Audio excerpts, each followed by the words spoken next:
새벽기도 시작합니다. 전능하사 천지를 만드신 하나님 아버지를 내가 믿사오며 그 외아들 우리 주 예수 그리스도를 믿사오니 이는 성령으로 잉태하사 동정녀 마리에게 나시고 본디오 빌라도에게 고난을 받으사 십자가에 못 박혀 죽으시고 장사한 지 사흘 만에 죽은 자 가운데서 다시 살아나시며 하늘에 오르사 전능하신 하나님 우편에 앉아 계시다가 저리로서 산자와 죽은 자를 심판하러 오시리라. 성령을 믿사오며 거룩한 공예와 성도가 서로 교통하는 것과 죄를 사하여 주시는 것과 몸이 다시 사는 것과 영원히 사는 것을 믿사옵나이다. 아멘. 찬송 365장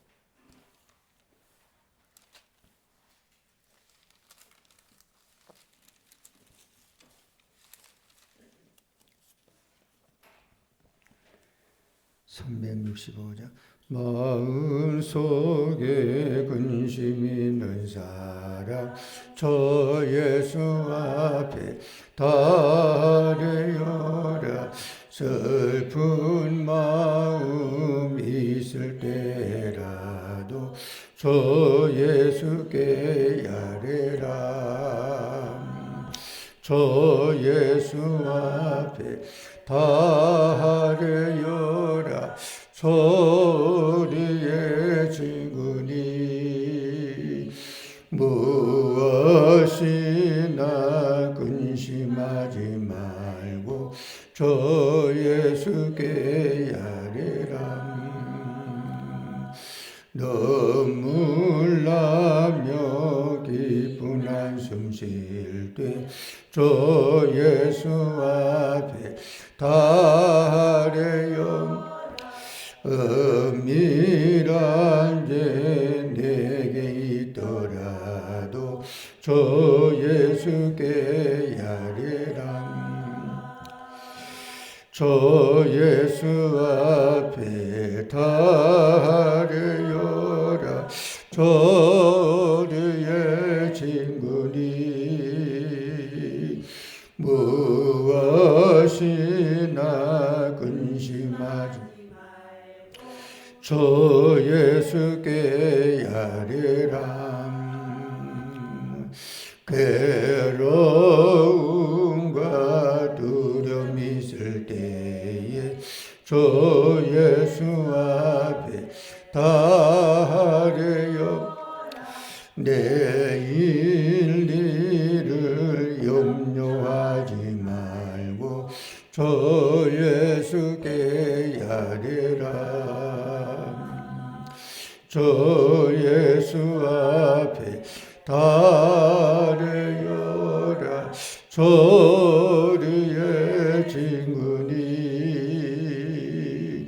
무엇이나 근심하지 마. 저 예수께 아뢰라. 적음 앞에 겁을 내는 자 저 예수 앞에 달려라. 하늘나라 바라보는 저 예수께 아뢰라. 저 예수 앞에 달려라. 저리의 친구니 무엇이나 근심하지 말고 저 예수께 아뢰라. 거룩하신 아버지 하나님의 은혜와 사랑을 감사합니다. 간밤에도 우리를 주의 날개 그늘 아래 품어주시고 새날을 맞이해 하나님께 먼저 나와 기도 예배로 하루 시작하게 인도해 주심을 감사합니다. 사순절 기간을 저희들이 보내고 있습니다. 십자가와 주님을 아버지 기억하며 또 기간을 보낼 수 있도록 경건한 거룩한 하루하루의 삶이 되기를 바랍니다. 오늘도 주어진 한날의 삶을 살아갈 때 성령의 인도, 하나님의 사랑을 누리며 받으며 나가는 한날 되기를 바랍니다. 말씀 앞에 겸손히 섰습니다. 그 말씀이 우리의 좌표가 되고 그 말씀이 우리의 힘이 되고 그 말씀이 우리의 길잡이가 되게 하여 주시옵소서. 오늘도 아버지 하나님 말씀 앞에 겸손히 섰으니 깨닫는 지혜를 주시고 또 깨달은 바대로 우리가 삶을 살아갈 수 있는 살아내는 신앙과 믿음이 아버지 하나님이여 견디고 나가는 삶이 되게 도와주시옵소서. 예수님의 이름으로 기도드리옵나이다. 아멘. 성경 말씀 디모데전서 1장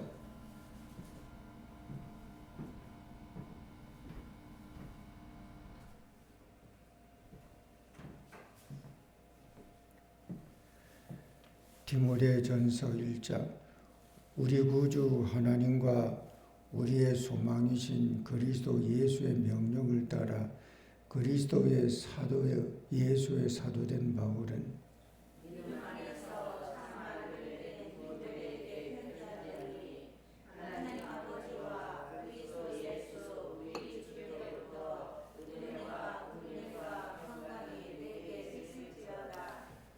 내가 마게도냐로 갈 때에 너를 권하여 에베소에 머물러한 것은 어떤 사람들을 명하여 다른 교훈을 가르치지 말며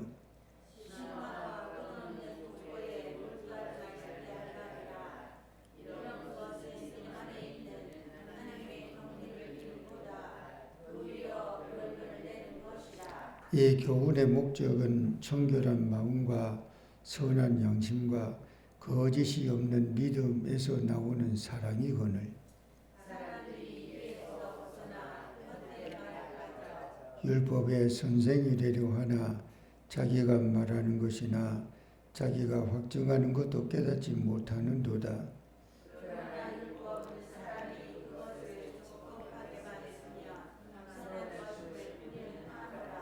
알 것은 이것이니 율법은 옳은 사람을 위하여 세운 것이 아니요 오직 불법한 자와 복종하지 아니하는 자와 경건하지 아니한 자와 죄인과 거룩하지 아니한 자와 망령된 자와 아버지를 죽이는 자와 어머니를 죽이는 자와 살인하는 자며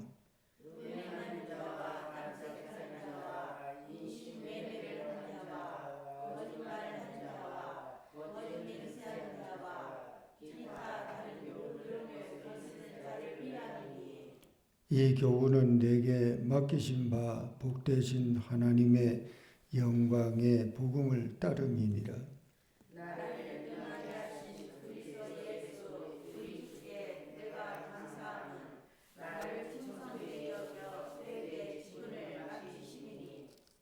내가 전에는 비방자여 박해자여 폭행자였으나 도리어 경륜을 입은 것은 내가 믿지 아니할 때에 알지 못하고 행하였습니다.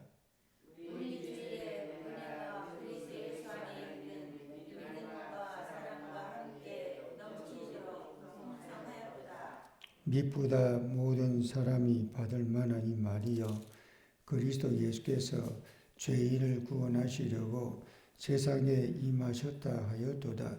죄인 중에 내가 괴순이라.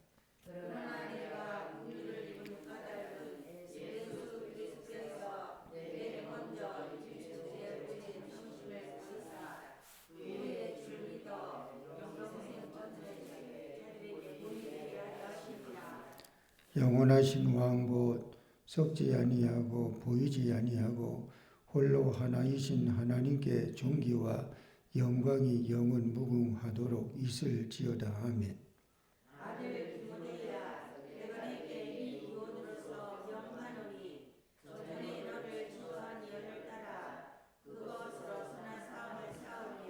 믿음에 착한 양심을 가지라.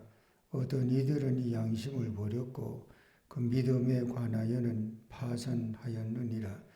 그 가운데 후메네오와 알렉산더가 있으니 내가 사탄에게 내준 것은 그들로 훈계를 받아 신성을 못 오가지 못하게 하려 함이라. 아멘. 디모데 전서는 사도 바울이 보낸 편지가 교회에 보낸 편지는 갈라디아서, 또 에베소서, 빌보서, 또 데살로니가 전후서, 고린도 전후서 같은 것은 바울이 교회에 보낸 편지입니다. 그런데 개인에게 보낸 편지가 있습니다. 그것은 디모데 전후서라든가 디도서라든가 그리고 빌레몬서 같은 경우는 바울이 개인에게 보낸 편지입니다. 디모데는 바울의 제자입니다. 디도와 함께 바울의 제자. 디모데 전서 1장 1, 2절은 역시 편지의 형식을 띠니까 1절, 2절은 인사입니다. 인사가 뭐냐 그러면 바울의 사도성, 1절에 그러잖아요. 예수 그리스도의 명령을 따라 예수의 사도된 바울, 나 바울은 믿음 안에서 참 아들된 디모데, 디모데를 제자인데 그리고 아들처럼 아끼고 사랑하고 그런 관계가 된 거고 돼요. 신앙과 믿음 안에서. 자, 3절에서 11절이 다른 교훈을 가르치지 말라. 자, 3절에서 6절까지 한번 읽어봅니다. 내가 마게도냐로 갈 때에 너를 권하여 에베소에 머물란 것은 어떤 사람들을 명하여 다른 교훈을 가르치지 말며 신하와 끝없는 족보에 몰두하지 말게 하려 함이라. 이런 것은 믿음 안에 있는 하나님의 경륜을 이름보다 도리어 결론을 내는 것이라. 이 교훈의 목적은 청결한 마음과 선한 양심과 거짓이 없는 믿음에서 나오는 사랑이거늘 사람들이 이에서 벗어나 헛된 말에 빠져. 아멘.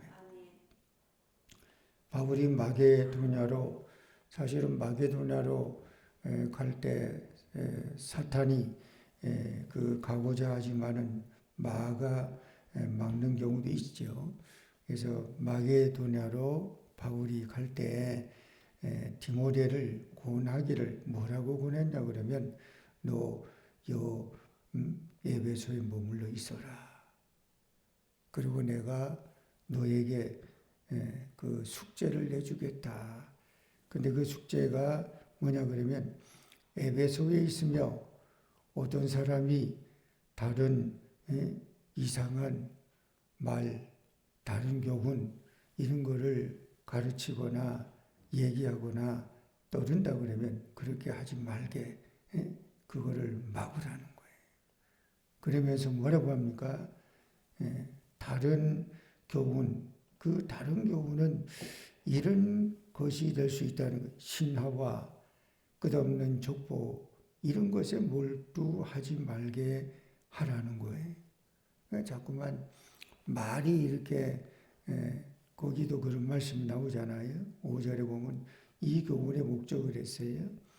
교훈 즉 하나님의 가르치는 말씀은 그런 신화라든가 또 족보라든가 그런 등등의 그런 것에 반대되는데 이런 것에 몰두하게 되면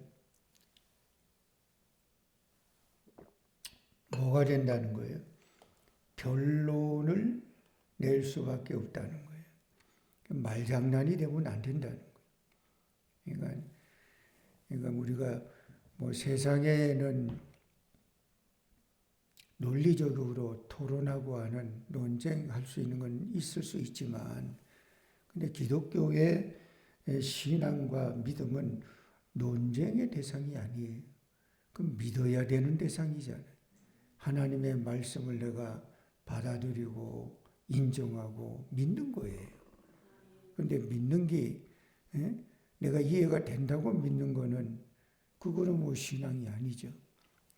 신앙과 믿음은 내가 이해가 안 돼요. 내 이성적으로는 납득이 안 돼요. 내 과학적이고 합리적 사고방식으로는 이거를 수용을 못해요. 그렇지만 하나님의 말씀이니까, 하나님이 하시는 일이니까, 그러니까 믿는 거예요. 받아들이는 거예요. 전에 죄렌 키에르케고르라고 하는 유명한 덴마크의 실존주의 철학의 아버지 같은, 그리고 목사인 분이 계셨는데, 그의 그 인간의 실존을 세 가지 얘기해요. 하나는 윤리적 실존, 또 하나가 종교적 실존, 그리고 뭐 가장 하등급에 있는 것이 뭐 육체적 이런 실존이라고 해요. 근데 윤리적 실존은 이제 그건 그런 거예요. 도덕성이라든가 윤리가 좀 좋은 이런 거예요. 근데 윤리적 실존에서 다음 단계 올라가는 것이 종교적 실존. 그 종교적 실존은 신앙으로 받아들이는 거예요. 근데 신앙으로 받아들이기 위해서는 제렌 키에르케고르가 이런 말이에요. 도약이 필요하대. 점프가 필요하대. 점프는 건너뛰는 거잖아요. 그러니까 우리의 사고방식으로나 이성으로나 합리적 생각으로는 이걸 수용할 수 없어요. 받아들이기 어려워요. 그런 게 있잖아요. 수용하기, 받아들이기 어려운 게 뭡니까? 남자를 모르는 동정녀 마리아. 어떻게 마리아 동정녀의 몸에서 임신을 하고 잉태가 돼가고 출산을 한다. 세상에 소설 쓰냐? 그래요. 이건 신앙으로 받아들이는 방법밖에 없어요. 그리고 또 하나 그런 것도 있잖아요. 예수님이 죽은 자 가운데 부활한 천년매. 사람이 죽으면 죽지 어디게 다시 사냐. 우리가 부활 얘기하면 예수 안 믿는 신앙생활 없는 사람들은 뭐, 야, 그런 게 어딨어? 소설이야? 가공이야? 그리고 뭐 요단강 건너가는 사건이라든가 또 홍해바다 건너가는 사건이라든가 이런 거는 이런 건 도저히 우리가 과학적으로, 합리적으로, 이성적으로, 논리적으로 안 돼요. 신앙은 논리를 얘기하는 게 아니에요. 신앙은 합리를 얘기하는 게 아니에요. 우리는 되게 과학적이고 논리적이고 이성적이기 때문에 그래서 이걸 이해가 돼야지 받아들이려고 해요. 그래서 그런 말이 있더라고요. 과학자가 예수 믿고 신앙생활하기 어렵대. 전에 한동대학 초대 총장인가요? 김영길 박사 뭐 그런 분의 간증 들어보면 그래도 과학적 사고방식을 갖고 있는 과학자가 신앙, 믿음 받아들이고 신앙생활하기 어렵다는 거예요. 왜? 그런 뇌구조가 그런 구조를 갖고 있는데 이 신앙과 믿음은 이런 게 아닌 게 있단 말이에요. 이거를 받아들여야 되고 이거를 믿어야 되는데 세상에 그런 게 어디 있어? 이러면 이게 어렵다는 거예요. 그래서 오늘 말씀에도 그러잖아요. 에베소에 너가 머물러 있으면서 끝없는 족보, 신화, 이런 것에 매몰되지 않게 자꾸 말 꼬리 잡고 변론 일삼지 않도록 경계하라. 그거 막으라. 그러면서 이 교훈의 목적이 뭔지 아냐? 청결한 마음, 선한 양심, 거짓이 없는 믿음에서 나오는 사랑이다. 사람들이 이런 교훈에서 벗어나 어떤 것에 빠지기 쉽냐 그러면 헛된 말에 빠지기 쉽다는 거예요. 말이요, 궤변적 말도요, 그 말이 자꾸만 그 말꼬리 자꾸 말을 자꾸 이어가게 되면 나중에 어떻게 해요? 우리 그런 거 있어요. 가스라이팅 당한다 그러잖아요. 가스라이팅이 뭐예요? 자꾸만 나에게 그런 말을 자꾸 하게 되면 뇌가 자꾸 그 말을 어떻게 해요? 믿게 되는.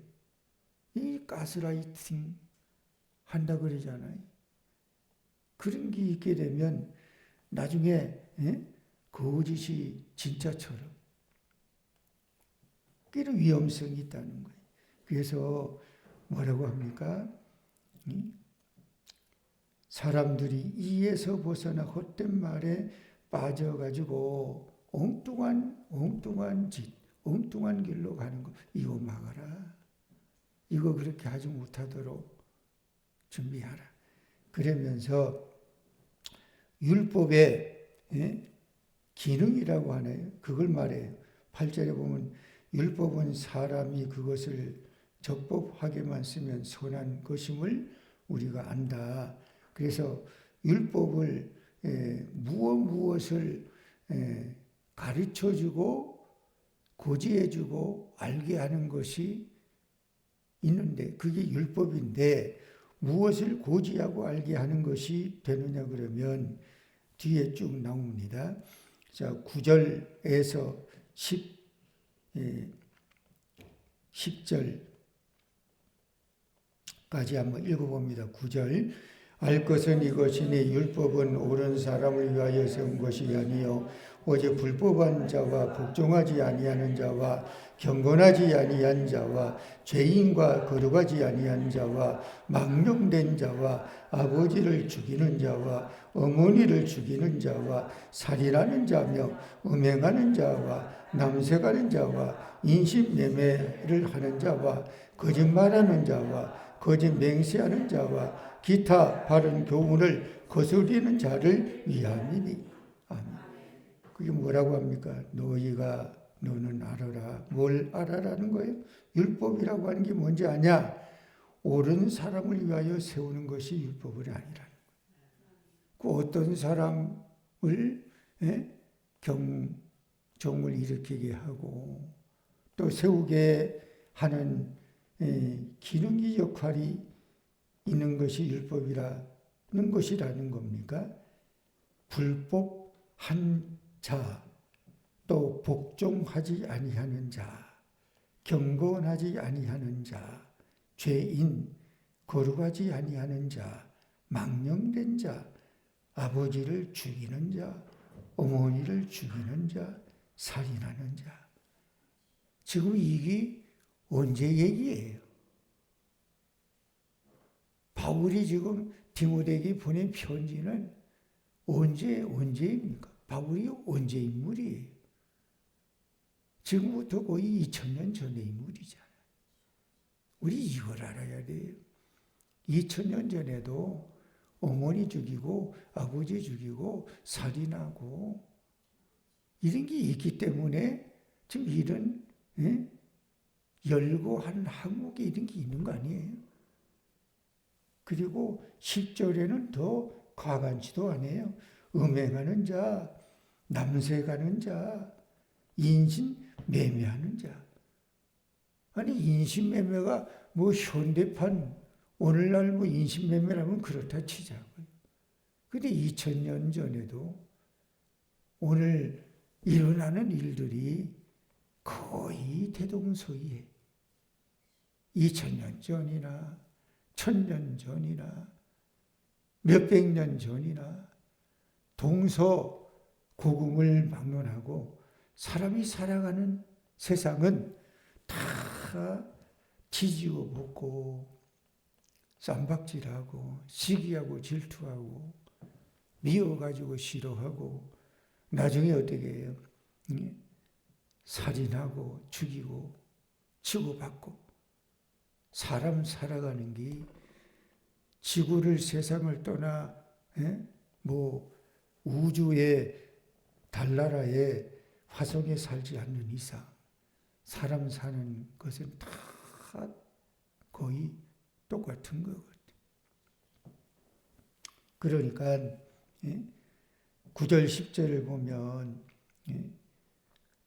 2000년 전이나 오늘날이나 뭐 똑같네. 그런 가운데 우리가 신앙 믿음 지켜나가는. 그러니까 우리가 초대교회에도 지금 이런 그런 뭐 살인하고 뭐 심지어 아버지 죽이고 어머니 죽이고 인신매매하고 그리고 음행하고 그리고 남색 오늘날 말하면 뭐 동성 결혼이라든가 아주 핫한 그런 이슈 같은 그런 거 있잖아요. 이런 것들이 그전에도 있었다는 거 아니에요. 그러니까 이런 가운데 초대교회는 어떻게 그런 가운데 있지만 하나님 말씀을 붙들고 신앙생활을 아주 순수하게 경건하고 거룩하게 그렇게 사는 자가 있었다는 거 아닙니까? 그러니까 오늘 우리 이렇게 말하는 경우도 없잖아요. 세상 탓, 뭐 세상이 다 이렇게 돌아가는데 뭐 우리가 어떻게 뭐 예수님을 어떻게 경건하고 거룩하게 예수처럼 어떻게 살아? 못 살지? 안 되지? 안 되는 긴 뭐가 또 안 돼요? 못 살긴 또 뭐가 못 살아요? 초대교회도 이런 여건, 상황, 환경, 세상 가운데 돌아가지만 그런 가운데서도 어떻게 해요? 말씀대로 살고 믿음대로 살고 뜻대로 살고 경건하게 살고 거룩하게 살고 그래서 심지어는 그렇게 말하잖아요. 그리스도인의 원래 뜻이 뭔지 압니까? 거룩한 무리예요. 거룩한 무리가 왜 생기는지 아십니까? 교회 바깥에 있는 사람들이 그 교회 다니는 사람들을 보니까 좀 특이하거든. 뭔가 좀 달라요. 그게 뭐가 다르다는 거예요? 거룩함, 경건함 이런 게 있다는 거예요. 그래서 별명을 붙여줬어요. 그게 뭔지 압니까? 그게 하기오스라고 하는 원어예요. 그게 그리스도인이에요. 그게 성도예요. 그 성도라고 하는 그리스도인이라고 하는 그 원래 그 이름은 뭡니까? 하기오스, 거룩한 무리예요. 그걸 스스로 붙인 게 아니에요. 바깥에 있는 사람들이 붙여준 거예요. 너희는 거룩한 무리구나. 별종이네. 종자가 다르네. 지금 세상은 이렇게 뭐 막 돌아가는데 너희를 보니까 전혀 그렇지 않네.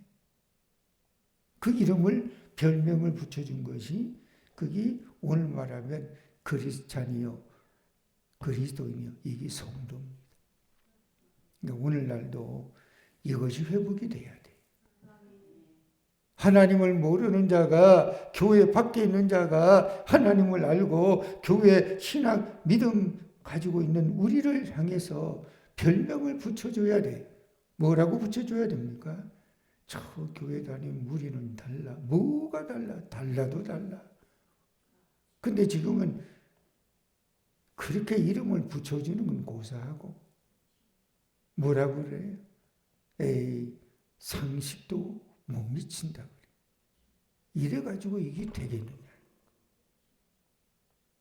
이것은 우리가 회복이 되고 복구가 돼야 될 요소 같아. 그 다음에 12절에서 마지막은 은혜를 감사하다 그랬는데 12절에서 15절까지 읽어봅니다. 나를 능하게 하신 그리스도 예수 우리 주께 내가 감사함은 나를 충성되이 여겨 내게 직분을 맡기심이니 내가 전에는 비방자여 박해자여 북행자였으나 도리어 긍휼을 입은 것은 내가 믿지 아니할 때에 알지 못하고 행하였습니다. 우리 주의 은혜가 그리스도 예수 안에 있는 믿음과 사랑과 함께 넘치도록 풍성하였도다.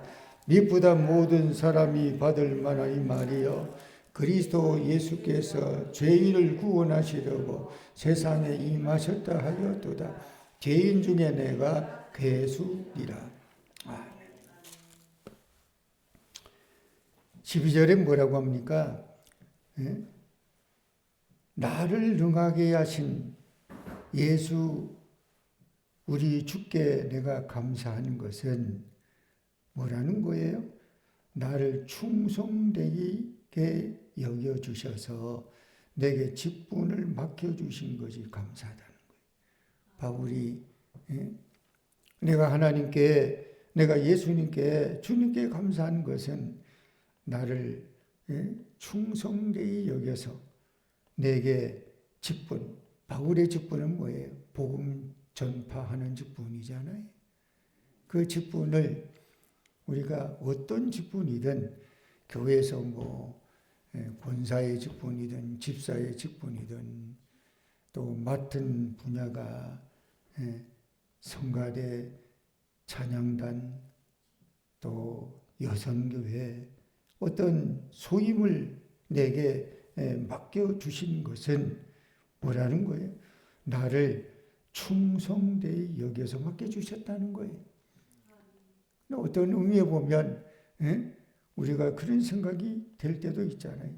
하나님 나에게 나를 뭘 보고 이걸 맡겨주셨나요? 내가 이런 걸 맡을 수 있을 만한 것이 때로는 못 되는데 어떻게 이런 직분을 감당하게 하시나이까? 이런 생각이 들 때 있잖아요. 그럴 때는 우리가 이런 마음이 들잖아요. 하나님, 나의 충성, 나의 헌신, 하나님 보시기에 참 면목이 없습니다. 하나님도 한층 나의 충성과 나의 헌신을 더 할 수 있도록 나를 붙잡아 주께 영광 돌리는 삶을 살게 해달라. 이런 기도가 필요해요. 그리고 바울은 자기 자신을 인정합니다. 뭐라고 합니까? 나는 전에는 비방자였대요. 박해자였대요. 폭행자였대요. 그런 나이였는데 도리어 긍휼을 입었다는 거예요. 그러니 하나님의 사랑이 너무 큰 거예요. 그러면서 바울은 자기 자신을 이렇게 말합니다. 15절 끝에 보면 죄인 중에 내가 괴수다. 죄인 중에 내가 괴수다. 나 같은 사람이 하나님의 은혜를 어떻게 봐도 우리는 때때로 그러잖아요. 당당하게 고개를 내밀고 하나님 나에게 왜 이러십니까? 따지듯이 그런 때도 없잖아 있잖아요. 근데 바울은 하나님이 바울을 크게 높게 들어쓰는 인물이 됨에도 분명하지만 틀림없지만 바울은 자기 자신을 돌아보니 전에는 박해자요 핍박자요 그리고 예수 그리스도를 믿는 자를 아주 얼마나 잔인하게 못 살게 구는 자 가만히 생각해 보니까 나는 죄인 중에 진짜 괴수구나. 괴수라고 하는 말이 뭐예요? 아주 그냥 못된 우두머리라는 거. 그러니까 죄인 중에 괴수라고 하는 인식을 그런 마음을 가지고 있으니까 뭔가 이렇게 자랑하거나 내세우려거나 드러내려고 하는 것이 고개를 들 수 없지요. 죄인 중에 괴수인데 뭘 자랑하고 뭘 드러내고 뭘 내세우겠어요. 그저 고개 숙이고 하나님 감사하네요. 나 같은 자를 붙들어 주시고 세워 주시니 고맙네요. 유구무원, 입이 10개라도 할 말이 없네. 근데 우리는 때때로 보면 말이 많잖아요. 유구무원이 아니라 바울의 이 모습을 우리가 좀 본받아야 되지 아니할까. 기도하겠습니다. 일천번제 이성우 김민영 권사님, 이지연, 이지혜, 이신우, 서예지, 황중석, 황연우, 이태희, 일천번제 정민경 집사님, 거룩하신 아버지, 바울의 귀한 신앙과 믿음을 다시 한번 우리가 본받게 하여 주시고, 아버지 하나님, 세상은 참 2000년 전이나 오늘 이 현대 삶을 살아가는 세상이나 사람 살아가는 것은 대동소이합니다. 그 가운데 신앙과 믿음을 초대교회 성도들은 올곧게 잘 지킨 것을 우리가 벤치마킹하고 본받게 하여 주시옵소서. 우리의 믿음, 우리 신앙이 환경, 세상 탓하지 말고 말씀 붙들고 신앙과 믿음으로 승리하게 도와주시옵소서.